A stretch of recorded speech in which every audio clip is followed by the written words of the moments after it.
Look at you. You are beaming.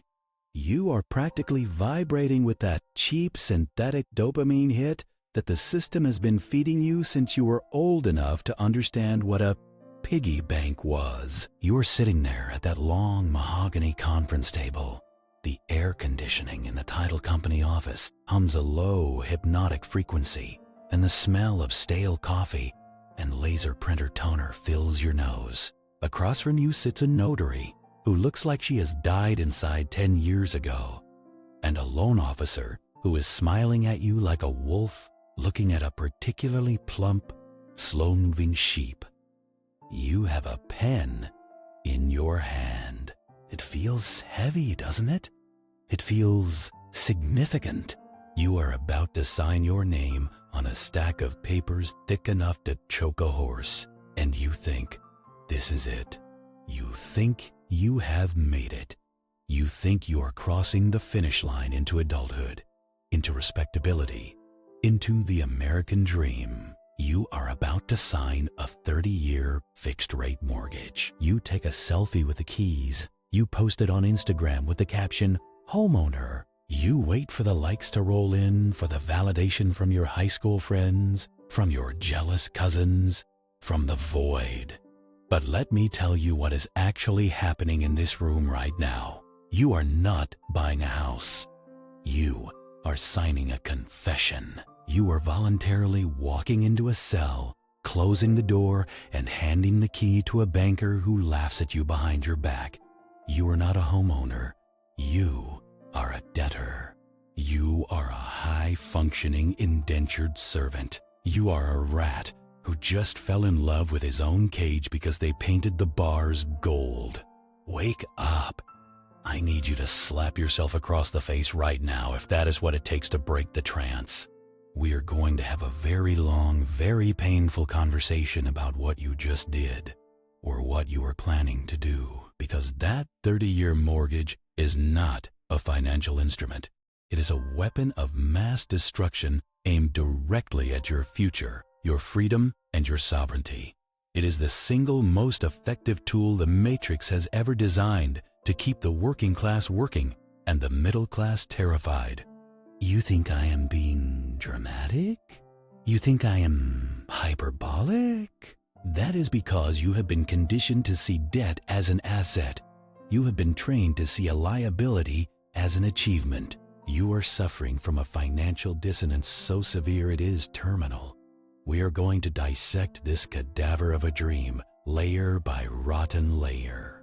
We are going to look at the math, the psychology, the social engineering, and the absolute brutality of the trap you are walking into. And by the end of this, if you still want to sign that paper, then you deserve the chains you wear. But right now, you are just ignorant.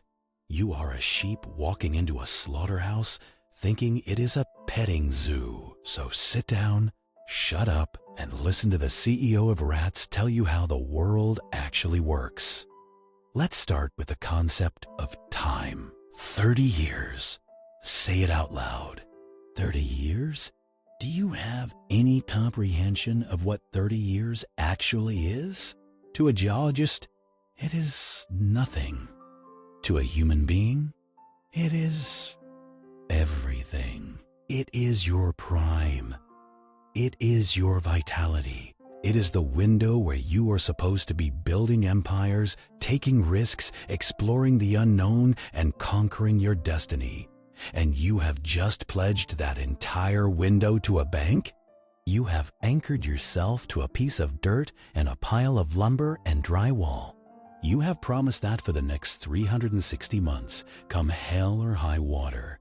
Whether you are sick, whether you are fired, whether the economy collapses, whether a pandemic shuts down the world, you will pay the Lord of the Manor his due. You have eliminated your ability to maneuver. In warfare, mobility is life. If you can move, you can survive. If you are dug in, you are a target.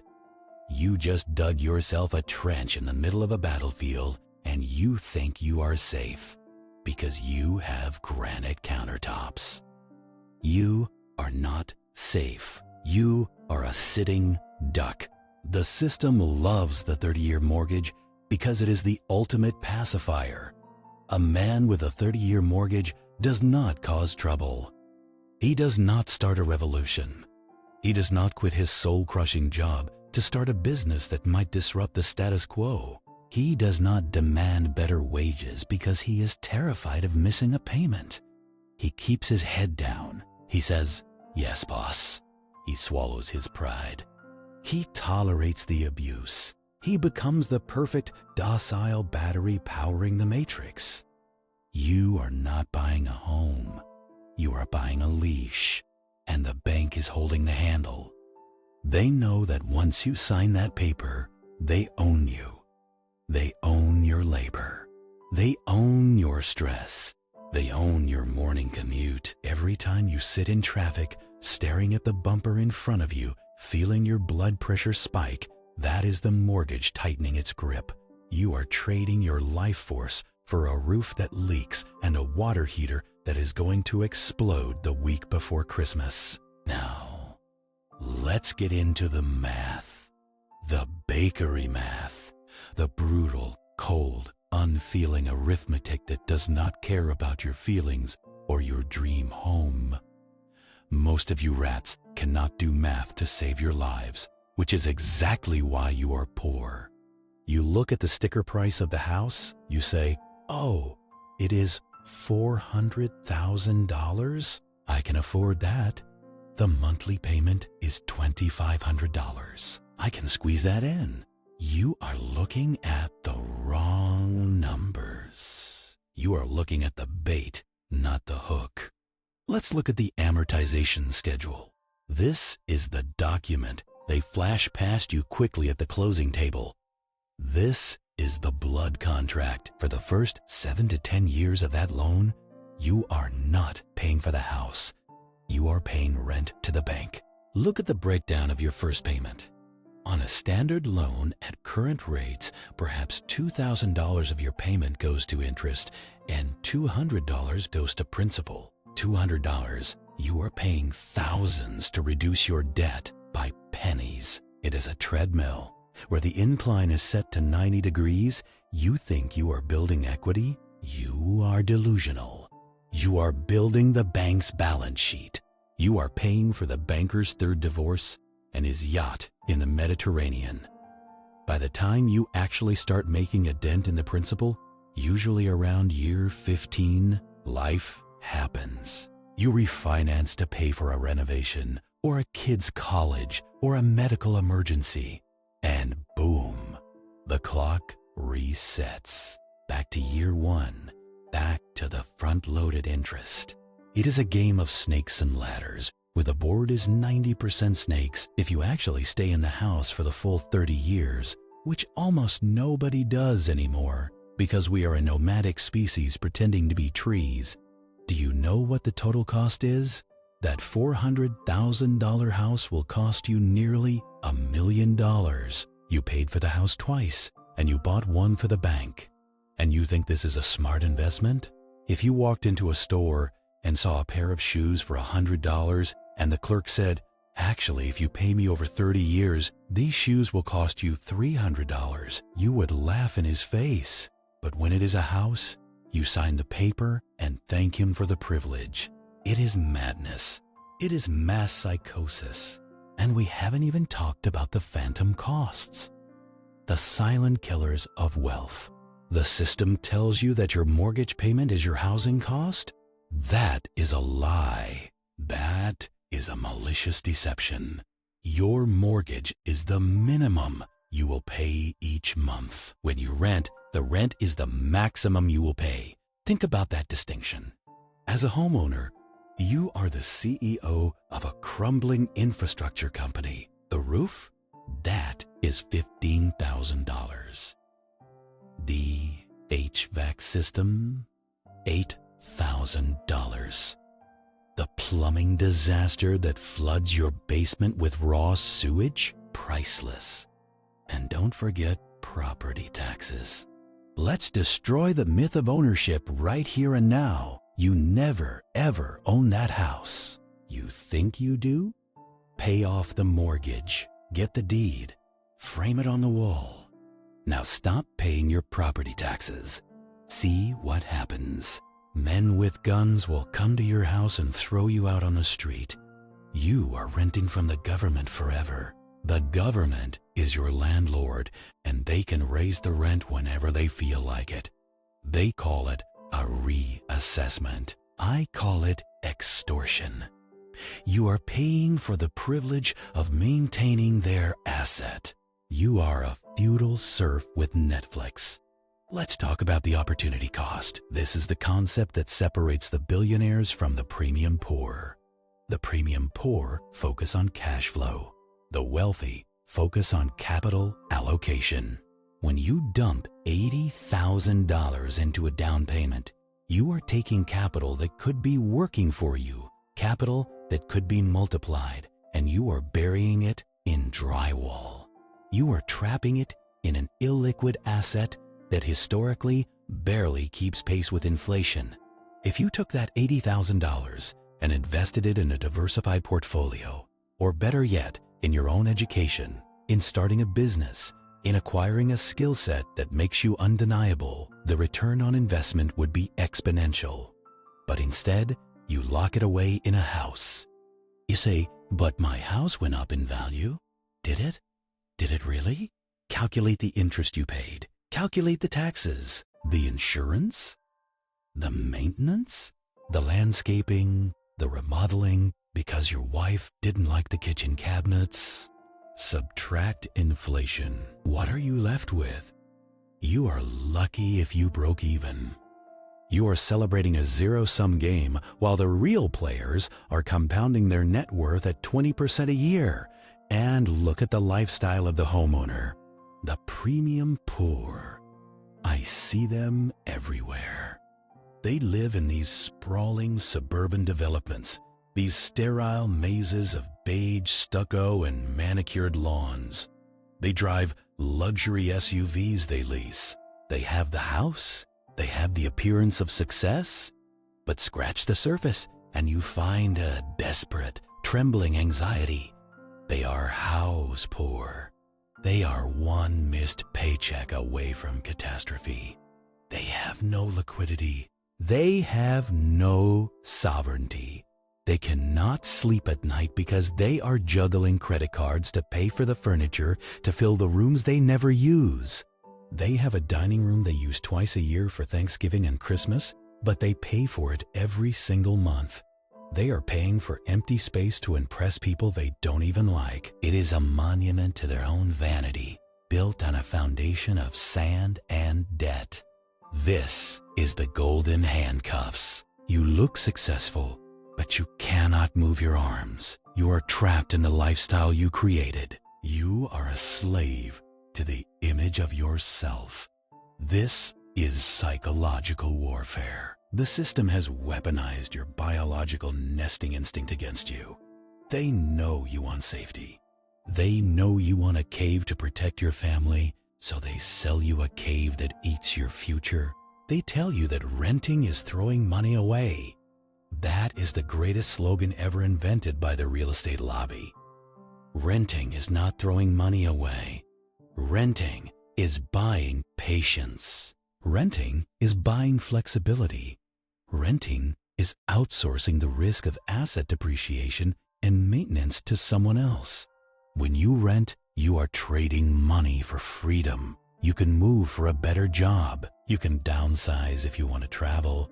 You can upsize if you have a kid. You are agile.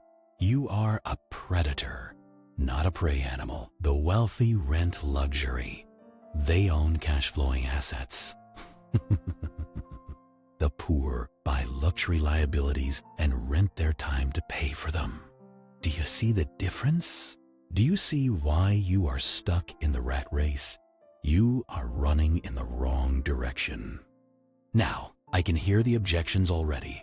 But rent goes up. But I want to paint the walls. But I want a backyard for my dog. Listen to yourself. You are making six-figure financial decisions based on the emotional needs of a golden retriever. This is why you will never be free. You are prioritizing comfort over sovereignty. You are prioritizing dopamine over dominion. You need to develop a warrior mindset. A warrior does not need a 30-year fortress that anchors him to a dying city. A warrior needs resources. A warrior needs liquidity. A warrior needs to be ready to strike when an opportunity presents itself. You cannot strike when you are worried about the homeowners association fining you because your grass is half an inch too tall. You have voluntarily submitted yourself to the petty tyranny of suburban bureaucrats. You have surrendered your autonomy for a sense of belonging to a tribe of other indebted sheep. Let's go deeper into the credit score scam because it is tied directly to this mortgage madness. You spend your life grooming this imaginary number. You treat it like a report card for your soul. Oh, I have an 800 credit score. I am a good boy. No, you are a good borrower. You are a good milk cow. A credit score is simply a metric of how efficiently the banks can extract profit from you. It measures your compliance, not your wealth. I know homeless people with bad credit, and I know billionaires with no credit score because they don't use debt to buy groceries. You are obsessing over a number that only matters if you plan to go into more debt. It is a gamification of your own enslavement. And the ultimate prize for winning this game? A massive mortgage that cripples your potential for 3 decades. Congratulations. You won the game. Your prize is a ball and chain. I want you to visualize the alternative. Imagine you didn't buy the house. Imagine you took that down payment and the difference between your mortgage and the modest rent, and you funneled it into your own freedom fund. Imagine having $50,000, $100,000, $500,000 in liquid assets. How differently would you walk into your boss's office? You wouldn't walk in with your head down, hoping he doesn't fire you. You would walk in as an equal. You would negotiate from a position of strength. If he disrespects you, you walk away. That is FU money. That is sovereignty. But you traded that power for a breakfast nook. You traded your leverage for a master bath with dual sinks. Was it worth it? When you are 60 years old and you look back at a life spent in a cubicle to pay for a house you are now too old to enjoy, will you say it was worth it? Or will you realize that you sold your time on this earth for a pile of bricks? The system relies on your fear. Fear of being left out. Fear of inflation. Fear of the future. So you lock in. You freeze. But in a rapidly changing world, freezing is death. We are entering an era of volatility. Jobs are disappearing. Industries are being wiped out by artificial intelligence. The climate is shifting. Geopolitics are unstable. And your strategy is to bet everything on a single immovable asset in one specific zip code? That is not investing. That is gambling with your life. What happens if the neighborhood goes bad? What happens if a factory opens next door? What happens if the local industry collapses? Your house value plummets, and you are trapped. You are underwater. You can't sell. You can't move. You are a prisoner of your own investment. This happened in Detroit. This happened in 2008, and it will happen again. The rats never learn. They see the cheese, they don't see the trap. So what is the solution? What is the path out of the labyrinth? It requires a radical shift in your identity. You must stop identifying as a consumer and start identifying as a capitalist. A capitalist demands a return on capital. A capitalist values liquidity. A capitalist understands opportunity cost. The solution is to rent where you live and own what you rent. If you must be in real estate, buy rental properties that pay you. Let someone else be the sheep paying the mortgage. You be the landlord. Or invest in businesses, invest in the stock market, invest in yourself. But do not, under any circumstances, confuse your primary residence with an asset. It is a consumption item. It is a luxury. If you are already rich, fine. Buy the mansion, pay cash, burn the money if you want. But if you are trying to build wealth, if you are trying to escape the matrix, the 30-year mortgage is suicide. Here is the pact. This is the secret handshake for those of you who are actually listening, for the 1% of the 1% who have the mental fortitude to reject the programming. You need to become comfortable with being an outsider. You need to be comfortable with your family asking, why are you still renting, while they drown in debt. You need to smile and say nothing. Let them enjoy their golden handcuffs. You are playing a different game. You are playing the long game. The game of total liberation. I want you to go down to the comments right now. I want to see who is awake. I want to see who has killed the rat inside them. If you understand the trap, if you see the bars of the cage, type sovereign renter in the comments. Type it in all caps. Let the algorithm know that we are here. Let the banks know that we are onto them. Sovereign renter. This is not just a comment. It is a declaration of war against the poverty mindset. It is a promise to yourself that you will not mortgage your future for a comforting lie. You have a choice today. You can keep swallowing the blue pill, sign the papers, get the mortgage, and spend the next 30 years praying the roof doesn't leak while you serve your corporate masters. Or you can take the red pill. You can embrace the volatility. You can keep your capital liquid. You can stay mobile. You can build an empire instead of a nest. It is scary. It is lonely. The herd will think you were crazy. But remember, the herd is destined for the slaughterhouse. The wolf runs alone. The eagle flies alone. And the CEO of Rats tells you this: your freedom is worth more than their approval. Do not sign that paper. Drop the pen. Walk out of the office and never look back. The air outside is fresher. It smells like freedom.